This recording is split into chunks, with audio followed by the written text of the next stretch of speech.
Further తర్వాత కూడా కొన్ని ప్రోడక్ట్స్ని వాటిని డెవలప్ చేయడం అనేటువంటిది చేసి ఇప్పుడు ఒక కాస్త స్థిరపడినటువంటి, ఎందుకంటే తర్వాత జనరేషన్స్ దాకా కంటిన్యూ అవ్వచ్చు అనేటువంటి ఒక స్థితికి వచ్చిందనమాట. అని అది గురువుగారు ఆయన ఆదేశంతో చేశాం. ఆయన చెప్పినటువంటి లైన్స్ అంటే మాస్టర్ గారు కూడా చెప్పారు మాకు వీటంటి గురించి చెప్పినప్పుడు, మరే ఎకనామిక్స్ మామూలుగా ఏంటంటే చెప్పేటువంటి ఎకనామిక్స్ వేరు, మనం నిజమైనటువంటి ఎకనామిక్స్ ఎలాగంటే మనం ఎవరికైనా సరే ఒక 10 రూపాయలు వాల్యూ ఉన్నటువంటి పని చేసి పెట్టి అందులో మనం 5 రూపాయలు 6 రూపాయల కంటే అంతకంటే ఎక్కువ తీసుకోకుండా మనం తీసుకోవడం అనేటువంటిది. అలాగే ఇంకోళ్ళు ఎవరన్నా మనకి ఒక 5 రూపాయలు వర్త్ పని చేసి పెట్టారు ఇంకో, వాళ్ళకి ఒక 6 రూపాయలు 7 రూపాయలు ఇవ్వడం, ఇది తలకిందులుగా అనిపిస్తుంది మనకి. మొట్టమొదటి వింటే ఇదే ఎకానమీ అసలు మన మామూలుగా రివర్స్లో చూస్తుంటాం కదా. అలాంటిది నువ్వు ఇంకోటి నీకు చేసి పెట్టినటువంటి పనికి ఆ వాల్యూ కంటే కొంచెం యాడ్ చేసి ఇమ్మన్నారు, ఇంకోటికి మనం చేసినటువంటి పనికి ఆ వాల్యూ కంటే తక్కువ తీసుకోమన్నారు. ఇది ముందు అర్థం కాదు, ఏం తలకిందులుగా చెప్తున్నారంటే ఈయన, పైగా ఇదే ఎకానమీ అనిపిస్తుంది. కానీ ఆయన చెప్పారంటే ఇది ఇంప్లిమెంట్ చేస్తే ఎప్పటికీ మీరే కాకుండా ఇంకా చాలామందికి ఇబ్బంది లేకుండా జీవితం వెళ్ళిపోవడానికి ఇబ్బంది లేకుండా నడుస్తుంది అన్నారు. ఇది నమ్మడానికి శక్యంగా ఉండదు, ప్రాక్టికల్గా చేస్తే కానీ తెలియదు. అందుకని ఇన్ని సంవత్సరాలను ప్రాక్టికల్గా అది ఫాలో అయ్యాం కాబట్టి ఇవన్నీ కూడా అలా ఇబ్బంది లేకుండా నడుస్తున్నాయి. అలా అని మేము ఏదో పెద్ద ఇండస్ట్రియలిస్ట్గా అట్లాంటి కుదరదు. ఎప్పటికైనా సరే వర్క్ చేస్తూ ఉండాలి, ఒళ్ళు మంచి వర్క్ చేయాలి. మనం ఇబ్బంది లేకుండా మనం 10 మందికి మనం సహాయం చేసేటువంటిది కానీ 10 మందికి ఎవరికైనా సపోర్ట్ ఇవ్వడానికి కానీ ఆ స్థితిలో మనం ఉంచుతారు. ఇది అసలైన. కానీ అది మాస్టర్ గారు అంటే ఇప్పుడు మాకు అర్థమవుతుంది ఏంటంటే, మా చిన్నప్పుడు చాలా చాలా తక్కువ అసలు ఇన్కమ్, మరి భార్య పిల్లలు సంసారం ఇంటికి వచ్చేటువంటి వాళ్ళు అందరికీ ఎలా ఇది చేశారు అనేటువంటిది మాకు తర్వాత రాను అర్థమైంది. అలా కనుక జీవిస్తే ఇది సాధ్యమవుతుంది అని. కానీ మనకు ముందు అసలు అర్థం కాదు, అలా ఎలా అవుతుంది. మరి మనకు వచ్చే ఇన్కమ్ బాగా ఉంటే మనకి అందులో కొంత భాగం మనం ఖర్చు పెట్టి ఇంకొంచెం మనం జాగ్రత్త చేసుకుంటే అని అనుకుంటుంది, అలా అనుకుంటాం. ఇది ఎలా కాదు కదా, ఇది చూడడానికి రివర్స్లో ఉంటుంది, కానీ శాశ్వతంగా నడుస్తూ ఉండేటువంటిది ఇది. అవి ఏమవుతాయంటే కొన్నాళ్ళ తర్వాత ఇబ్బంది పడిపోతాం. పక్కదో పడడానికి కమర్షియల్కి వెళ్ళిపోతే పక్కదో పెట్టేస్తాం, లేదా మూసుకోవడం అంతే, అదే దాన్ని చేసుకోవడం అనేటువంటి ఆసక్తి వస్తుంది. ఇది మాత్రం ఎప్పటికీ అలా అవ్వదని చెప్పి ఆయన చెప్పారు. ఇలా కనుక మీరు నడిస్తే ఇది ఎప్పటికీ ఇబ్బంది ఉండదు. ఇంకా చాలామంది వాళ్ళకి ఒక సపోర్ట్ ఉంటుంది అందరూ. దానివల్ల ఏమవుతుంటే మనం చేసేటువంటి సేవా కార్యక్రమానికి మనకి ఎలాగ మనం జీవించడం ఎలాగ ప్రాపర్ ఉన్నప్పుడు సేవా కార్యక్రమాన్ని మనకి డెడికేట్ అవ్వడానికి ఇబ్బంది ఉండదు. అది ఆయన ఇచ్చినటువంటిది. ఇది చాలా కష్టం. ఇది అంటే ఇది ఎవరో ఒక మహాత్మా గాంధీ అలాంటి వారికి, అందాచార్య వారు, తాతగారు, మాస్టర్ గారు అలాంటి వాళ్ళకి తెలుస్తుంది తప్ప మామూలుగా లౌకికమైన దృష్టితో చూస్తే ఇది ఏంటంటే అసలు ఎలా ఇది దయాల్బాగ్ లాంటి వాళ్ళు, దయాల్బాగ్ లాంటి వాడు అంటే మాస్టర్ ఇంకోటి దయాల్బాగ్ని బాగా అప్రిషియేట్ చేసేవారు. ఎందుకంటే మాస్టర్ గారు మొట్టమొదట ఇంకోటి చెప్పారు. కుటీర్ ఇండస్ట్రీస్ మా చేతి పెట్టించినప్పుడు మాస్టర్ గారిని కొంతమంది అడిగారు, ఏమంటే మీ పిల్లల్ని ఇలాగా ఈ ప్రోడక్ట్స్ ఇవన్నీ పెట్టించి మరి ఇవన్నీ కమర్షియల్గా వెళ్తాయి, మరి ఇవన్నీ ఎందుకంటే అప్పుడు చెప్పారు, మీకు అర్థం కాదు,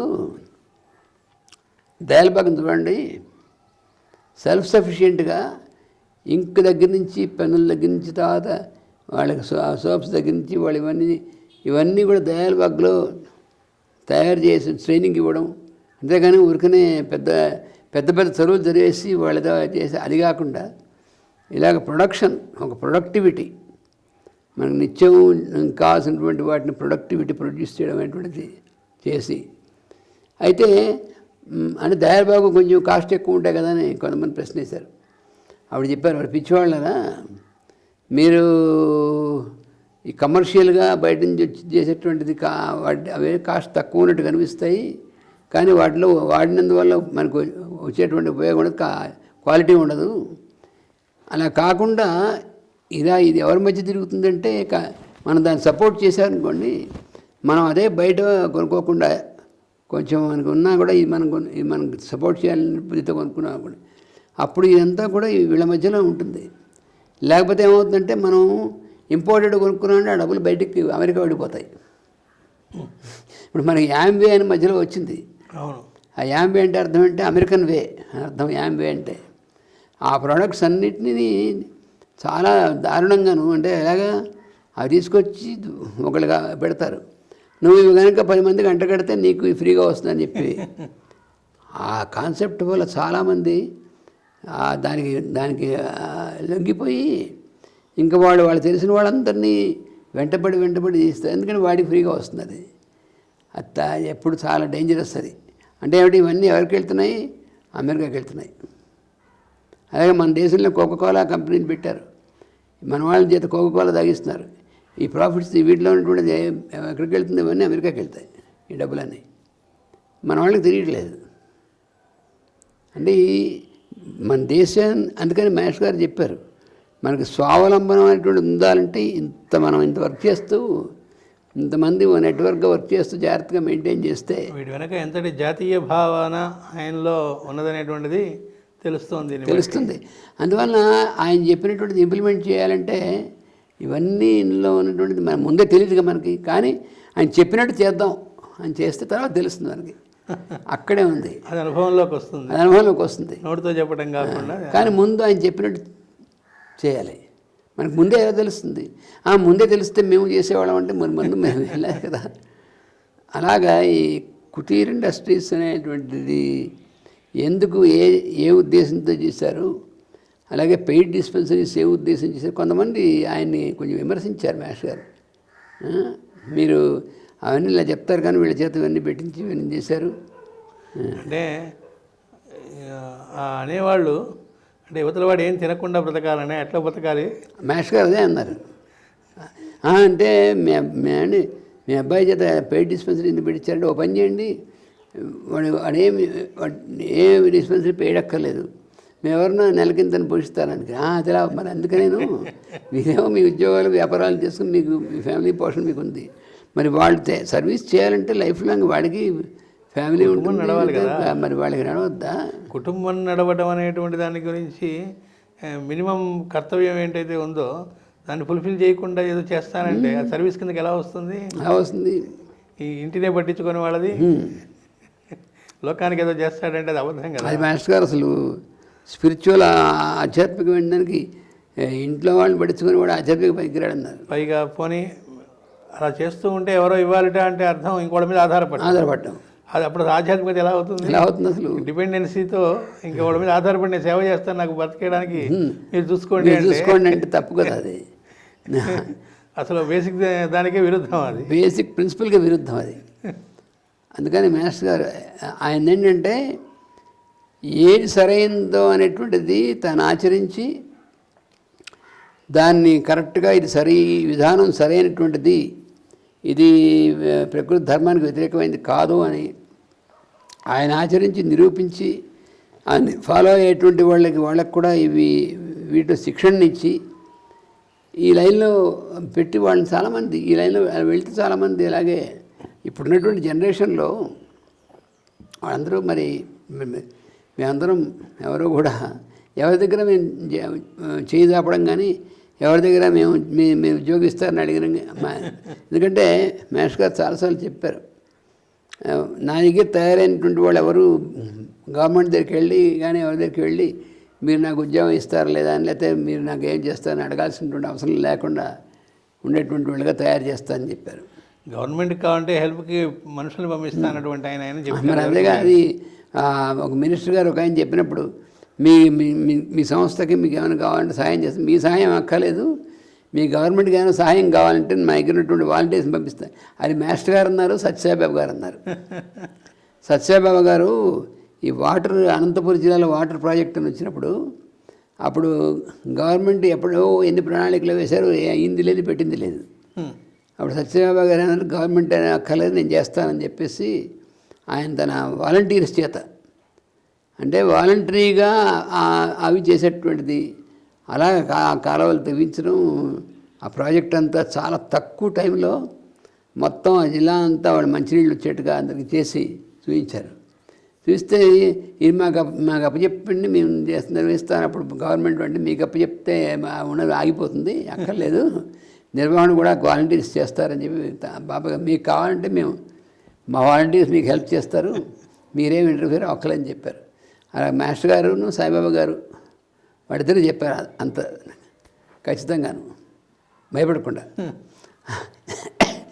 అందుకని ఒకటేంటి, నా పిల్లలు ఉద్యోగం చేయాల్సినటువంటిది స్థితి వస్తే నేను ఓడిపోయినట్టు అని చెప్పారు పబ్లిక్ ప్లాట్ఫామ్ మీద. అంత కాన్ఫిడెంట్గా చెప్పారు ఆయన. అంటే ఏదైనా సరే తను ఆచరిస్తే కదా చెప్పేది. ఎందుకని మరి తాను నిజంగా ఆయన యొక్క ప్రణాళిక కనుక కరెక్ట్ అయితే మేము ఆయన ఫాలో అవుతే అలా లేదంటే ఫెయిల్ అయిపోయామంటే మేము వీటిలో ఏం రాలేదు, మేము ఉద్యోగానికి వెళ్ళాలంటే ఫెయిల్ అయిపోయినట్టే కదా. అలా అదే అంత ధైర్యంగా చెప్పారు. కాబట్టి అందుకనే మేమెవరం అవసరం ఉద్యోగాలు ఇస్తానన్నా కూడా మాకేం అవసరం లేదని చెప్పి మేము మన దగ్గర మనమే 10 మందికి సహాయం చేసేటువంటి స్థితిలో నిలబెట్టారనమాట. అందుకని దీని అంటే ఎంత ప్రణాళిక ఉండాలి దానికి, ఎంత ఆ ప్రణాళిక అంటే ఏవేవో పెద్ద ప్లాన్స్ ఎక్కడ అనేది నేల మీద నడవాలి. ఎప్పుడు మీరు చెప్పినట్టుగా ఇది కమర్షియల్ మోటివ్ కాదు కాబట్టి, ఇప్పుడు కుటీరం ఉంది, ఎంతో ఎప్పుడూ ఆ కష్టం ఉంటుంది, ఫిజికల్గా ఎప్పుడు ఆ శ్రమ ఇది అదంతా. కానీ అందరి లైవ్లీవుడ్ హాయిగా ఇదైపోతూ ఉంటుంది. వాళ్ళు లోకానికి పనికొచ్చే మంచి ప్రోడక్ట్స్ అందించడం అనేటువంటిది ఒక సర్వీసు.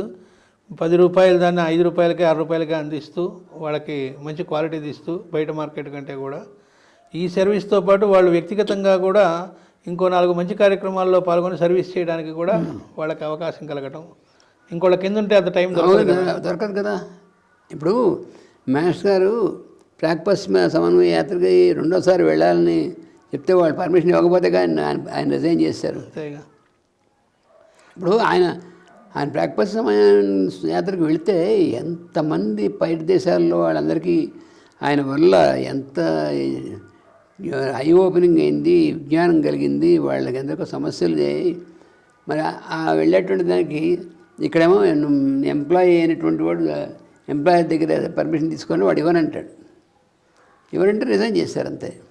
సరే, అక్కడ మళ్ళీ చెప్పారనుకోండి, పరమ గురువుల యొక్క నిర్ణయం వల్ల ఆ వంకతో అలా ఇదయింది. అవునా, కాబట్టి వాళ్ళు మళ్ళీ సెలవు ఇస్తామన్నా కూడా ఆయన మళ్ళీ జాయిన్ అవ్వడం అనేది పరమ గురువుల కాల్ వల్లే అది అంతే. కాబట్టి ఆయన ఇంకా విస్తృతంగా అనేక ప్రాంతాలు తిరుగుతూ ఈ రోజున ఇన్ని చోట్ల ఇన్ని ఫ్రీ డిస్పెన్సరీస్ రావడానికి కానీ, ఇంతగా ఇది విలసిల్లడానికి కానీ, అందరికీ జరగడానికి ఆయన జాబ్లో ఉంటే ఎంతైనా కొంత లిమిటేషన్ ఉండే మరి అంతే కదా.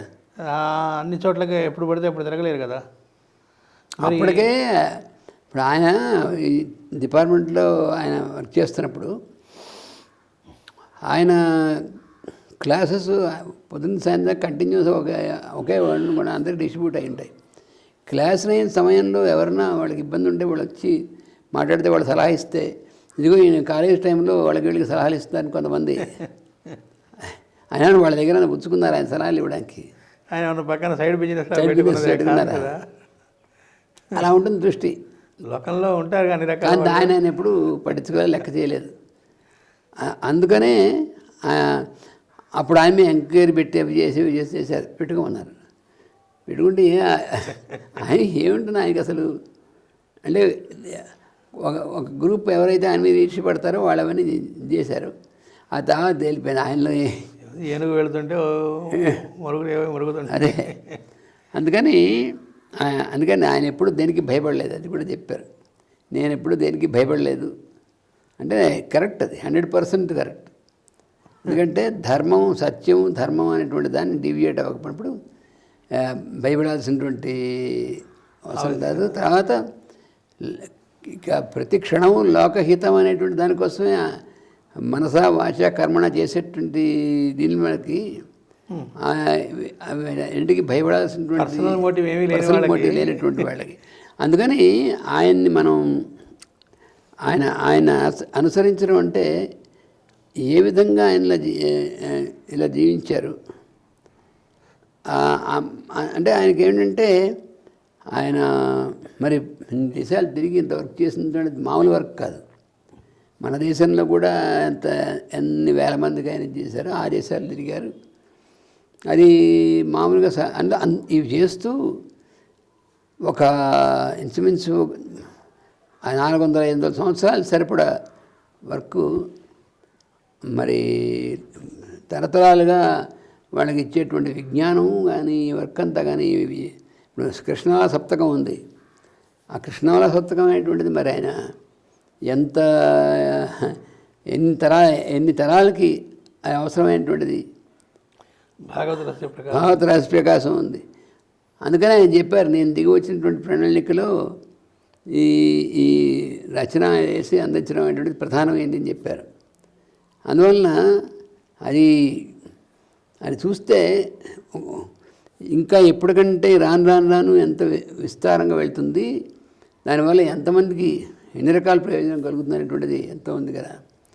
మరి అంతవరకు చేసేటువంటి చేయాలంటే పైగా ఆయన ఇచ్చినవి ఆయన బాడీ వదిలి దాదాపు ఇన్నేళ్ళ ఇప్పుడు సెంటనరీకి దగ్గర పడ్డ సెంటనరీ ఇయర్కి వచ్చినప్పటికి కూడా ఇప్పటికీ ఆ స్పీచెస్ రిలవెన్స్ అనే కాదు, అంత అడ్వాన్స్డ్ ఇంకా అందుకోలేనిది ఇంకా అంత అడ్వాన్స్డ్గా కూడా ఇప్పటికీ ఆ స్పీచెస్ అవి అదే ప్రూఫ్. అది మార్గదర్శకంగా ఎప్పటికీ ఉన్నటువంటిది ఎటర్నల్ ట్రూత్స్ కాబట్టి. తర్వాత మన హ్యూమన్ లైఫ్లో మనకి ఖచ్చితంగా అన్నిటికి సొల్యూషన్ ఇవ్వగలిగేటువంటి విధంగా ఆయన డే టు డే లైఫ్ సమన్వయం చేస్తూ ఇచ్చినటువంటిది. అప్పటి కాలం అని కాదు, ఎప్పటి కాలం వాళ్ళకైనా రెలవెన్స్ తెలుస్తూ సర్వకాలీనమైనటువంటి విధంగా చేస్తూ ఇస్తున్నారు. చేస్తూ మరి ట్రైనప్ చేశారు చాలామంది. అది అసలు ఆయన గొప్పతనం ఏంటంటే తాను చేసుకుంటూ వెళ్ళిపోయి తర్వాత ఇంక ఆయన బాడీ వదిలేసిన తర్వాత కదా ఆగిపోయేటువంటిది కాదు, ఎంతోమందిని మరి ట్రైనప్ చేశారు కదా. మరి ఆ వర్క్ అలా కంటిన్యూ అవుతూ ఇంకా పెరుగుతోంది కానీ తగ్గకుండా ఇప్పుడు ఆర్గనైజేషన్ పరంగా ఏదో పేరు లేకపోతే ఇవి పెద్దది కాదు. ఆయనే చెప్పారు కదా, బ్లావెట్స్కీ గారు చెప్పారు క్యాలెండర్లో పేజీ, అసలుది వర్క్ ఆ వర్క్ అందుకని ఆ వర్క్లో ఆయన మీద పూర్తిగా 100% నమ్మకం ఉన్నటువంటి వాళ్ళు, ఆయన్ని ఎట్టి పరిస్థితుల్లోనూ ఆయన ఇచ్చినటువంటి మార్గాన్ని డివియేట్ అవ్వకుండా ఉన్నటువంటి వాళ్ళకి వాళ్ళు ఎవరైనా సరే ఒకవేళ ఈ దీంట్లో మెంబర్స్ కూడా కాకపోయి ఉండొచ్చు, కానీ ఎక్కడైనా సరే వాళ్ళు ఎక్కడున్నా సరే ఎక్కడ ఎంతమంది మన దేశం ఏమిటి, ఏ దేశంలో ఇన్ని దేశాల నుంచి వస్తారు, ఇన్ని దేశాలు ఉన్నారు, వాళ్ళందరికీ మనమే చేసామా. అది ఎక్కడ ఉన్నటువంటి వాళ్ళకైనా ఆయన యొక్క సాన్నిధ్యం, ఆయన చెప్పిన దాని మీద ఫుల్ ఫెయిత్, అది ఆయన చెప్పినట్టుగా మనం జీవించాలనేటువంటి ఒక దీక్ష, ఇది కనుక మనకు ఉంటే ఆ మార్గంలో నడిపించడం అనేటువంటిది ఖచ్చితంగా చేస్తారని మనందరికీ కూడా అనుభవం. అందుకని రేపు మనకి ఎలా అనేటువంటి భయం అసలు ముందు మన ఫ్యూచర్ ఏమిటి, రేపు మనకి ఎలా అనేటువంటి భయంతోనే ఎక్కువ మంది ఇబ్బంది పడేది. అసలు ఆ భయం అనేటువంటి స్కోప్ లేకుండా చేశారంటే అంతకంటే అసలు మనకి ఇంకోటి ఏమిటి అసలు అది అసలు మహాసంపద అదే కదా. ఎంతో ఉన్నవాడు కూడా ఇప్పుడు ఉంది, రేపు ఎలా ఉంటుందో అని టెన్షన్ పడేటువంటి రోజులది. అందుకని అలా కాకుండా అది ఆయన ఇచ్చినటువంటిది ఏంటంటే ఏ ప్రణాళికైనా సరే ఊరికి బయటికి ఒక ప్రణాళిక ఇప్పుడు ఇచ్చారు, ఈ ప్రణాళిక అన్నట్టుగా ఉంటుంది, కానీ పైకి సింపుల్గా కనబడుతుంది కానీ అది అంటే సింపులే మామూలుగా, అంటే అర్థంలో యూనిట్ సెన్స్ అంటే సింపులే, కానీ అది జాగ్రత్తగా మనల్ని లీడ్ చేసి ఒక శాశ్వతమైనటువంటి దీని వైపుకి మనం లీడ్ చేస్తున్నటువంటి సత్యం.